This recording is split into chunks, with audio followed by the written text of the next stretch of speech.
Assalamualaikum warahmatullahi wabarakatuh. Halo semuanya, kami dari kelompok 8 Pendidikan Bahasa Indonesia Offering E29 dengan anggota Ahmad Sirajuddin Syarif, Bayu Brembodo, Hibatul Hakni, Muhammad Maftuh Aidi, Yudanur Arifian akan mempresentasikan tentang Kampus Merdeka dengan judul yang kami angkat, yaitu Kampus Merdeka Peluang Baik untuk Mahasiswa. Nadiem Makarim, Menteri Pendidikan dan Kebudayaan Indonesia, meluncurkan sebuah program bertajuk Kampus Merdeka pada bulan Januari lalu.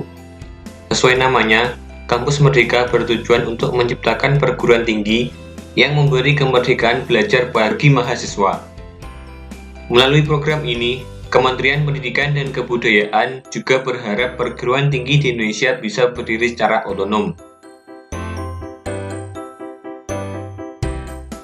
Kebijakan dari program Kampus Merdeka terdiri dari 4 kebijakan. Yang pertama, mengubah PTN Satker atau PTN Satuan Kerja menjadi PTN BH atau PTN Berbadan Hukum. Yang kedua, menyederhanakan sistem akreditasi perguruan tinggi. Yang ketiga, memberi hak perguruan tinggi membuka studi baru. Yang keempat, memberikan kemerdekaan belajar di luar kampus selama 2 semester. Berdasarkan keempat program kebijakan Kampus Merdeka, kebijakan belajar di luar kampus adalah program yang memiliki dampak paling signifikan bagi mahasiswa dibanding program lainnya. Seringkali apa yang dipelajari mahasiswa hanya sebatas teori. Mereka tidak mampu mengaplikasikannya di dunia kerja. Hal semacam ini sering terjadi khususnya di kalangan fresh graduate. Mahasiswa terpaku pada pembelajaran di kelas hingga menghabiskan waktunya untuk tugas mata kuliah, yang tidak lain sebagai bentuk pengembangan materi. Memang tidak salah, namun mereka perlu mengimbangi kegiatan belajarnya dengan aktivitas lain, terutama hal-hal yang menjadikannya siap terjun di dunia kerja. Terlalu sia-sia untuk menjalani 4 tahun di dunia perkuliahan tanpa mengupgrade wawasan dan pengalaman. Oleh karena itu, Nadiem memberi kesempatan mahasiswa untuk berkegiatan selama 2 semester di luar kampus sebagai bentuk kemerdekaan.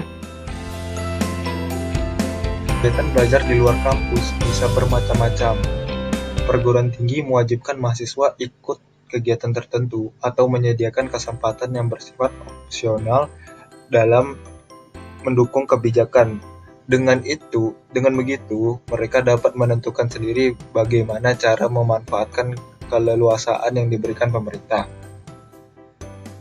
Kegiatan belajar di luar kampus terbagi menjadi 4, yaitu 1. Magang, 2. Yaitu pengabdian masyarakat. Yang ketiga, mengembangkan riset dan penelitian. Dan yang terakhir yaitu pertukaran pelajar. Magang. Kegiatan ini perguruan tinggi biasanya telah melakukan kerjasama serta menyesuaikan jurusan mahasiswa dengan bidang perusahaan. Jenis perguruan tinggi teknik atau program studi yang menekankan kerja praktik seringkali mewajibkan hal semacam ini bagi mahasiswanya.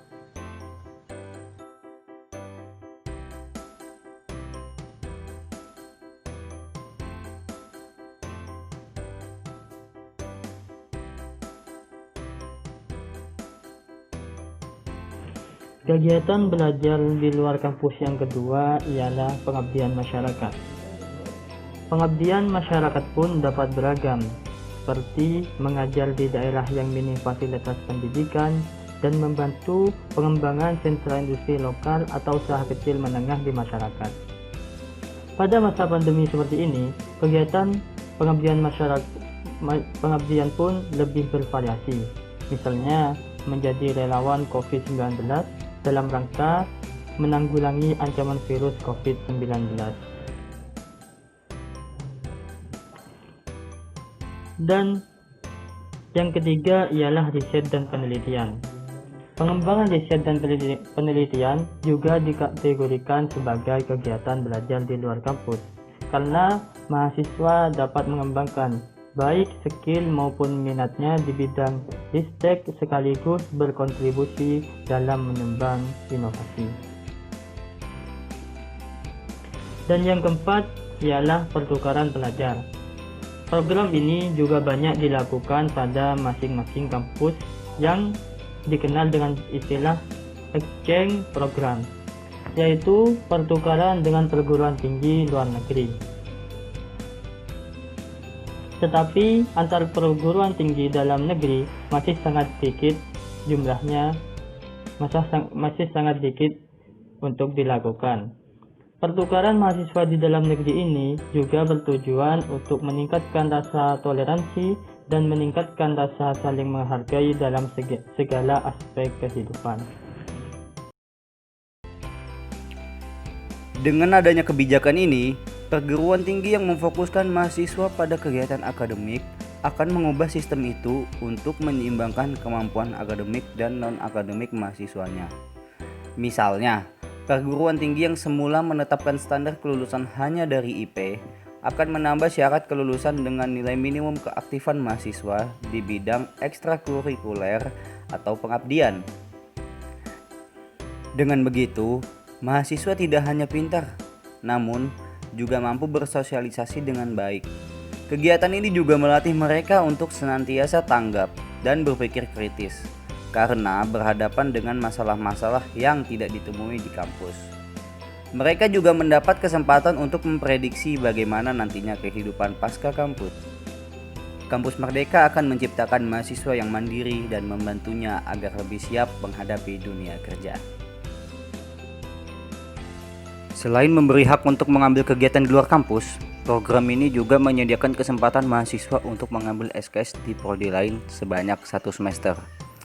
Kegiatan ini bertujuan untuk mendorong mahasiswa meraih pengalaman sebanyak-banyaknya. Akan tetapi, beberapa dosen atau mahasiswa mungkin berpikir, menyelesaikan mata kuliah sendiri aja sudah sulit, apalagi mengambil mata kuliah di prodi lain. Melanjutkan penjelasan teman saya tadi, berikut adalah manfaat mengambil SKS di prodi lain. Dengan adanya program menambah SKS di prodi lain, mahasiswa dapat mendapatkan pengalaman baru, sehingga pada saat memasuki dunia kerja bisa lebih fleksibel karena seseorang tidak cukup untuk berbekal satu pengalaman saja.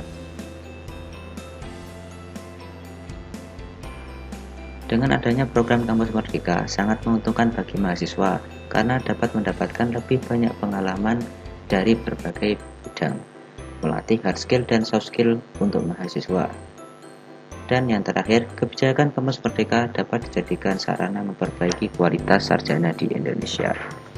Kesimpulan, dengan semua program belajar Kampus Merdeka, mahasiswa diberikan kebebasan untuk belajar dan mengembangkan diri sesuai kemauan, dan dapat menambah pengalaman dalam dunia kerja.